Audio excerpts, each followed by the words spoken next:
Hello, friends. I was just looking at what I'm going to say today. Hello, and welcome. Today, we're going to talk about imposter syndrome. And I'm going to start with a little story. And my story is from 2 months, summer-ish. So 2 months ago. I was waiting to meet somebody at a coffee shop, and the coffee shop had outside seating and internet. So I sat outside and I did some eavesdropping. Now, I truly hope you are not as rude as I am, but I often enjoy listening in on strangers' conversations in public places, airports in particular. So I just stare at my phone, and it looks like that's where I'm directing my attention. Handy little tip if you do feel like eavesdropping. Anyway, here I am. I'm sitting at the table very close to these two women. Sounded like they were in their 40s. I had my back to them. And they were talking about some professional someone that they had each hired separately at different times. So pretty sure it sounded like a home improvement person. Anyway, one of the women loved this guy. Loved him because he did such a great job. She was talking about how punctual he was and how he cleaned up after himself and how his work was just so great. And then the other woman is, just so you know, never going to hire that person again because he was rude. So they agreed to disagree. They went back and forth trying to convince each other for a little while, and that was boring. But what I got from that conversation was this. Measuring the same thing with two different yardsticks will lead to two different conclusions. So, measurements. So, to one of these people, what mattered a lot was the professional man's demeanor. So, to the other person, that mattered not a whit, not a tiny bit, nothing at all. So now, not only did I listen in, I wrote this down because I wanted to think about this because I found this a little bit interesting. So I'm an eavesdropper and a nerd. So what is this about? And it came to me that this thing is one of the big things that we do to ourselves when we are suffering from imposter syndrome. Hence the title. If you want to know what I mean, oh, wait a minute. Title's over here. Hence the title. If you want to know what I mean and how you can fight your own imposter syndrome, stay with me. That's the subject today. I am Meredith Colby, and I support voice teachers to create confident teaching and singing of microphone-based styles. I bring information to teachers through media platforms such as this and classes to help them fill in the gaps in their learning so that they can effectively and lovingly help their students find their true voices. And by doing that, create a prosperous voice business. If you watch me at all, you know I'm all about the prosperous voice business. I do not believe in people starving. Anyway, I am the author of Money Notes, which is also on this side. How to Sing High, Loud, Healthy, and Forever, which it's a book that introduces Neuro-Vocal method, which is a way to sing healthy, microphone-based styles based on brain science. Please feel free to contribute to the conversation there we go. Alex is here. Hi, Alex. Please feel free to contribute to the conversation as Alex is about to do, because I'm going to pull her comment up, by commenting now or later on the replay. So hearts and thumbs, please give me hearts and thumbs because it's a Facebook thing. If you like this broadcast even a little bit, just do the little clicky thing because it really helps me in my world of Facebook. So Alex says, a 13-year-old student told me they talk about imposter syndrome and how often girls and women feel confident. Yeah. I read a lot about this, Alex, and some of the things said everybody gets it. Some of the things said marginalized people are more susceptible to it. I don't know. I kind of agree with that second thing and what you just said. Anywho, Anyhow, my freebie today is a link to a short and interesting blog post, if I do say so myself, about a very similar thing to what we are talking about today. Alex is commenting again. She says how to help them feel more confident. Yes. Good. More of that. Okay. So my freebie today is my blog post called Why Horrible Singers Audition for American Idol. And it's one of those things that I write that started with a discovery about brains, a brain thing that then I bring back around to a singing thing. So if you know me at all, you know that's my deal. Hi, Grace Gorey. It is a short read, fairly interesting, I think. And it does, in fact, answer the question of why horrible singers audition for American Idol. So type imposter in the comments, in the chat, and the Neuro-Vocal bot will send you a link to that article. And if you're watching on YouTube, you can find the link, not YouTube. You can find the link in the comments below. Now, the bot will also give you an opportunity to be reminded about my next broadcast. So please opt in for that little reminder.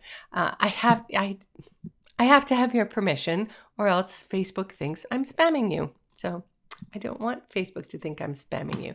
Anyway, today we are going to talk about imposter syndrome. So if you are a good singer or a good teacher or a good anything at all, you have probably experienced imposter syndrome.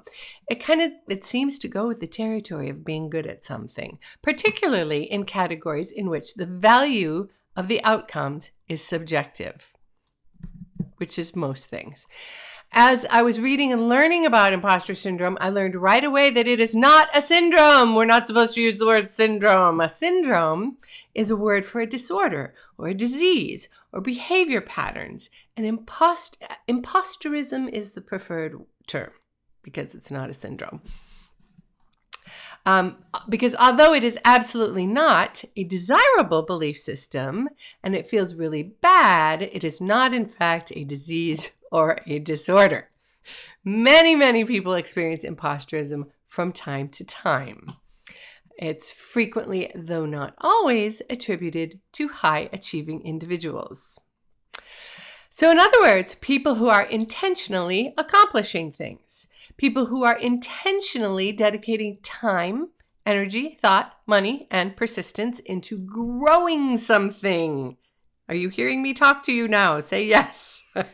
You are growing something, a skill, an idea, a business, a book, something, growing something, since that describes every and all professional artists.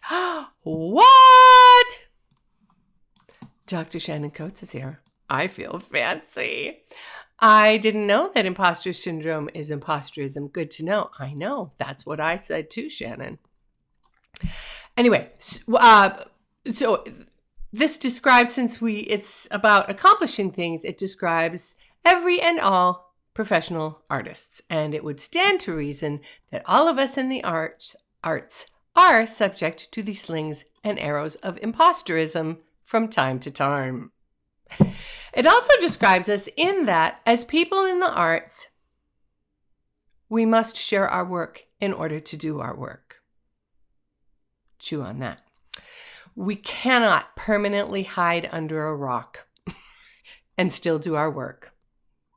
Imposterism cannot exist in isolation. It has to do with being seen and what we believe about other people's opinion of our work and our achievements. What we believe. Now, my husband, I'm going to give you an example. So my husband is afraid of being found out. He is an incredible musician. Everybody who works with him wants to work with him again because of his talent, his experience, his knowledge, his fabulous attitude. But when when great musicians call you a great musician, you know you're a great musician. He's a great musician. It is also true that although he is a really great piano player, really fun, he is not a great sight reader. He has to learn the song before he performs it, because he can't just perform it as he reads it. And when he is confronted with this reality, he grapples with imposter syndrome. All of a sudden, all his other accomplishments and skills seem to just vanish. All of a sudden, he's afraid of being found out and that other people will have a diminished opinion of him once they know the awful truth. Anybody? At least, I mean, that's how he feels for the duration of the episode. When I said, you can't hide under a rock, Alexa says, but it's such a cozy rock. Yes, it is. Okay, so because imposterism is based on unchanging beliefs, the battles we experience with the negative feelings of imposterism seem to be episodic. So as I give you some ideas for handling imposterism in a minute, keep that in mind, okay? Aside from being attributed mostly but not exclusively to high-achieving individuals, imposterism is described in different ways. So I found many different descriptions of imposterism. All the descriptions are different ways of saying that many of us have difficulty with internalizing positive feedback about our work or our skills. I think that's fair. Anybody? And with owning the achievements that result from our work and or our skills, which I totally get. I am the queen of aw shucks. So when we're in the grips of imposterism, we can feel afraid of getting found out. We might attribute our positive outcome to luck. Oh, I was just lucky, right? When we're down in those feelings, we almost always devalue our contributions and our achievements, both publicly and in our own minds. That's the horrible thing. It's a horrible feeling. And as I said before, almost every person in the arts seems to have it. Do anybody know someone who doesn't have it? I don't. And, what's that about? And what can we do about it? So today I humbly offer some thoughts to you, my friends, based on the stuff that I read and listened to in preparation for this broadcast, as well as insights based on my own experience of working with artists and being an artist for decades. So I want to suggest a shift of mindset and two possible new behaviors. So remember to type imposter in the chat, and the Neuro-Vocal bot will send you a link to an article called, it's a very short article, but it's interesting, Why Horrible Singers Audition for American Idol. It's sort of the opposite of imposterism. It's a short and it's an interesting read, and you will get some insights into some of your students' perplexing behavior, more than likely. So if you're watching on YouTube, you will find that in the comments below. Hi, Terry. So I said we're going to start with the mindset shift, and here it is. It gets back to my original story about the conversation I was eavesdropping on, the one in which the one person was thrilled with great work and the other person was put off by the manner of the worker. Now, these two were measuring the same thing with different rulers, so to speak. And I think that when we're suffering from imposterism, we are often doing that to ourselves. I think that often, not always, but often, when we are in the grips of imposterism, we are confusing our achievements with our beliefs and our emotions. We're measuring the same thing with two different rulers. So a belief might, we're measuring two different things with the same ruler. There we go.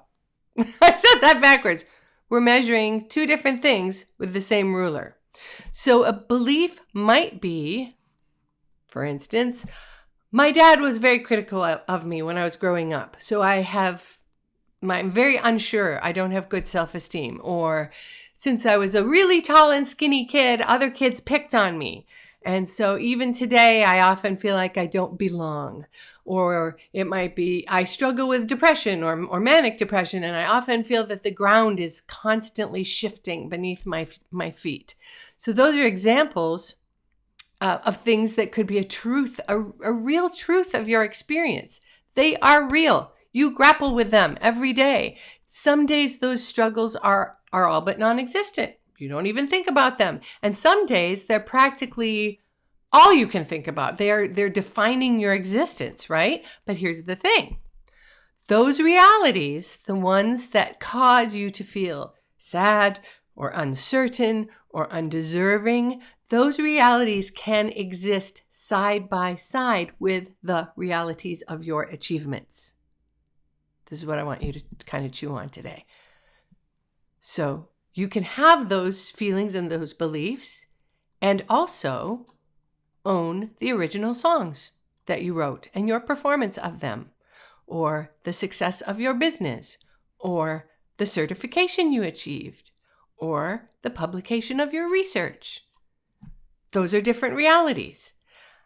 I feel unsure and undeserving is one reality, and I observe a video of myself as a really competent and experienced singer is a concurrent reality. Two different realities. The people having the conversation I overheard agreed that the guy is really great at what he does, but he is rude. So those two things existed side by side. That guy's attitude he expressed toward his client did not stop him from being competent in his work. So when our beliefs get all up in our achievements, when the boundaries between beliefs and achievements blur, we think that our achievements are attached to our beliefs about ourselves. With me on that?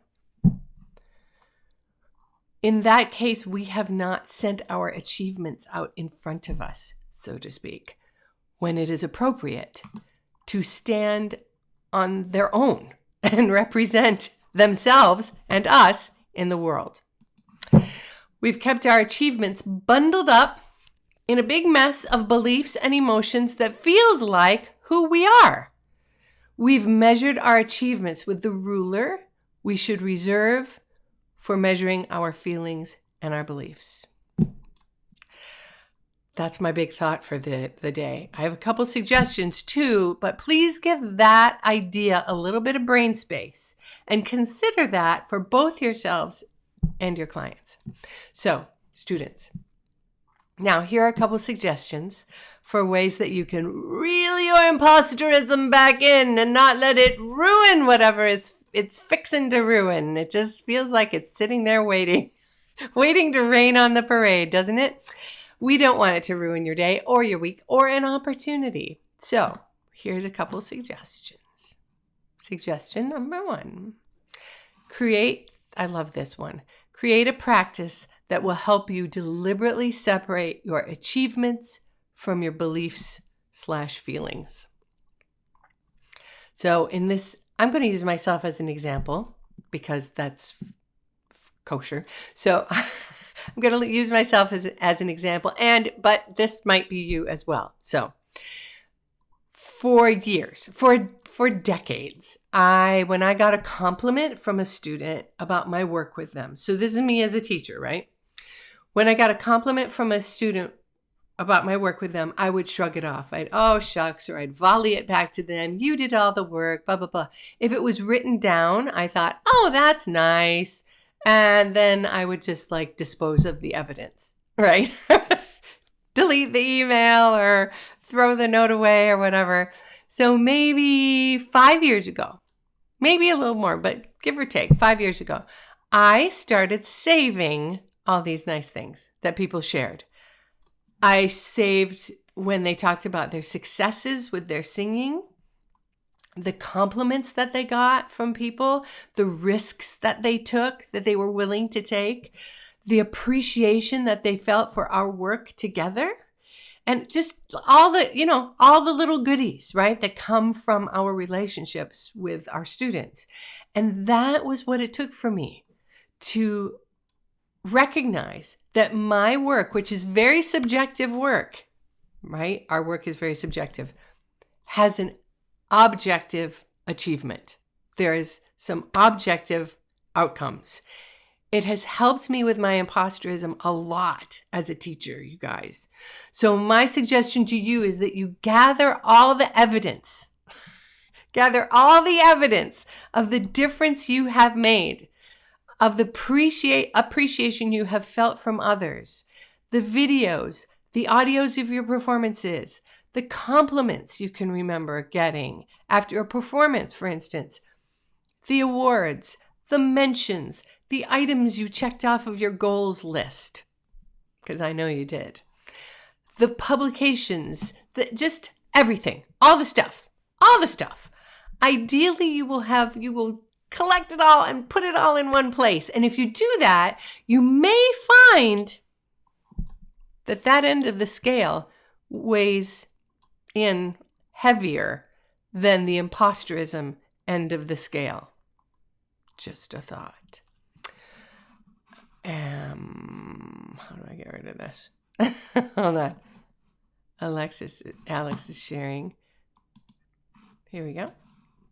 There we go. Alex is sharing many, many good comments of how much your book has helped them from our pedagogy book group. Oh, thank you very much. You are the real thing. Thank you. You know what though? You and me both, girlfriend. The imposterism is hard to kick, right? And especially if, like me, you tend to push back against other people's experience of what you have contributed. So we all of us who are listening to this broadcast, all of us who are here now or on the replay, are people who contribute positively to other people's lives. And we need to catalog that. We need to keep the evidence of that, because it will help a lot. Okay, number two. Thank you for sharing that, Alex. I appreciate that. I'm going to share that. I'm going to keep that comment too. Anyway, number 2 is share your feelings. It is fair to conclude, as I just did just now, it is fair to conclude that many, if not most people you know, because you're probably hanging out with people who are as awesome as you are, therefore they too have wrestled with imposterism. So tell someone how you feel and ask them if they've ever felt like that. Now, of course, you do run the risk of them trying to fix you, but just, see if you can frame it so that you are having the conversation, right? So you're relating to each other. So you're sharing your experience with someone else who has had that same experience. It's just when you share those experiences, it validates your feelings, and it can really help take the teeth out of imposterism, especially if you have someone to talk to when you are really in the throes of feeling that way. There is great strength in knowing that you are not alone, my friends. Great strength. So you are not alone, and you are not an imposter. You are awesome. You bring beautiful gifts into this world of ours. And thank you for being here with me today. Have a great week. Bye.